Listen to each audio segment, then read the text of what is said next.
What's up, guys? Welcome back to the channel. Episode 4 of the Road to Nationals that I've so cleverly titled this sequence of videos that I'm going to be putting out up until, well, you guessed it, Nationals, right?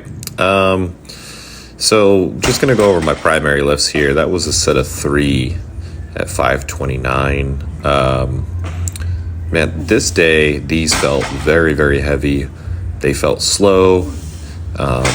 Looking back on it, technique was, it was just okay.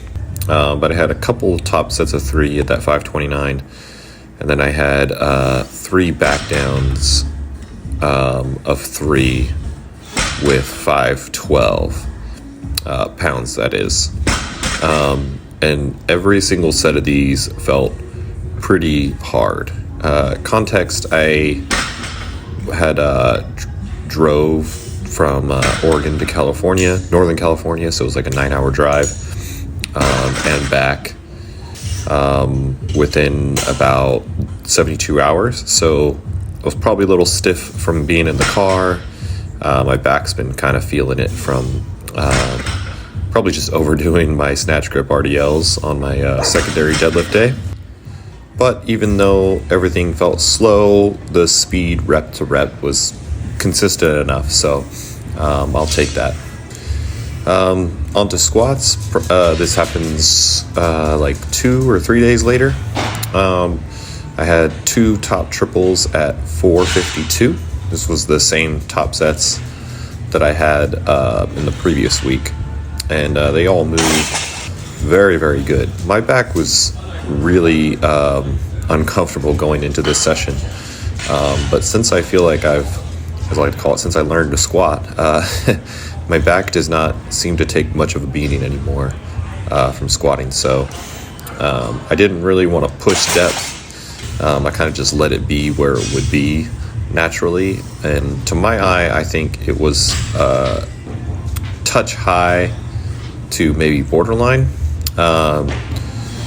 But as you'll see on this next back down, these back downs are 430 pounds, by the way, for sets of 4. So when you get to this one here, I took a side view because I was curious how close I was. To me, these look borderline, which is not terrible considering, the way my back was feeling.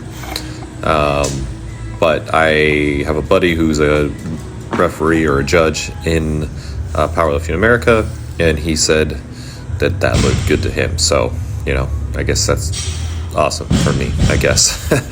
Like I said, I wasn't too concerned with squatting just a touch high on this day. In the past, when my back acts up, if I just let that inflammation subside, depth ends up being better on the next one. And even peeking into a meet, right? You're carrying perhaps a little more fatigue than normal. And then the taper comes, or at least if you run a traditional taper, and fatigue subsides, inflammation goes down, and then depth usually improves on meet day. That's not to say like you just go, oh, it'll be there on meet day, but if it's borderline, at least in my, with my experience, it tells me if it's borderline, then I know I'll be okay on meet day. I know I can squat deeper if needed. This bench day was not great. So this first single at 320 pounds was pretty sloppy. I cleaned it up on the second one. Another single at 320. Leg drive was better. Everything was more balanced.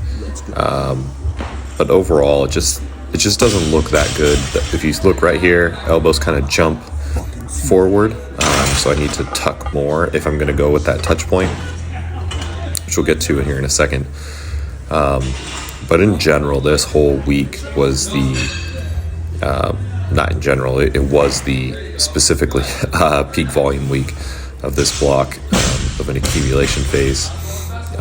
So there was a lot of bench volume, a lot of squat volume, a lot of deadlift volume, at least for me. And when I'm talking volume, just like lots of working sets. And they were all in the RP7-ish range, right? Except some of these bench sets, RP climbs, because I'm just not good at bench reps. I think I've said it before. It just continues to be a thing. So I'm trying to like touch and go them a little bit more on my back downs, just to keep the RPE within the target. But sometimes I just pause and don't even realize I'm doing it until it's too late. But so since I started toying with this sinking touch, I've been trying to touch a little bit lower, and it's felt pretty good. Except for the fact that it seems like no matter how much I like kind of tuck a little bit or scapular depress or however you want to go about it, it seems like my elbow positioning gets thrown off every time I sink. So I did this one. I tried different foot setup just for old time's sake, and that first rep I still did it, but man, it moved so fast, and I touched higher, which was kind of my old touch point when I was soft touching. And it just flew, and then I got back to that lower touch point and it got worse. So I think that's the move. I think I got to move that touch point back up. I'll toy with the foot position and maybe try going kind of foot behind the knee again like I used to.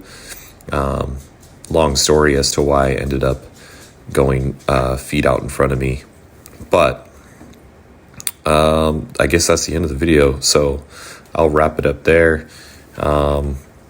Next week we just have a little deload. To what extent of the deload, I don't know. I'll get the program tomorrow, but body's definitely feeling it. I think it's time to do a little recovery week. Other than that, guys, we'll catch you on the next one.